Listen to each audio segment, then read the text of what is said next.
അപ്പോൾ എന്നാണ് ജലസ്നാനം വേണ്ടാതായത്, അല്ലെങ്കിൽ എന്ന് മുതലാണ് പരിച്ഛേദനം വേണ്ടാതായത്, അല്ലെങ്കിൽ എന്ന് മുതലാണ് ശബത്ത് ആചരിക്കേണ്ട എന്ന് പറഞ്ഞത് എന്നുള്ളത് എൻ്റെ പ്രിയമുള്ളവർ മനസ്സിലാക്കിയിരിക്കേണ്ടത് ആവശ്യമാണ്.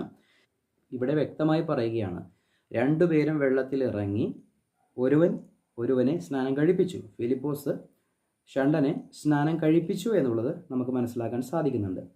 അപ്പോൾ ഇവിടെ നടന്നത് ജലസ്നാനം തന്നെയാണ്. അപ്പോസ്തല പ്രവൃത്തി 8-ാം അധ്യായത്തിൽ അപ്പോസ്തലനായ പൗലോസ് ഒരു തീവ്രവാദിയായി മുന്നോട്ട് പോകുന്ന ഒരു കാലഘട്ടം. കാരണം അവിടെ കൃപായുഗ സുവിശേഷം വെളിപ്പെട്ടിട്ടില്ല.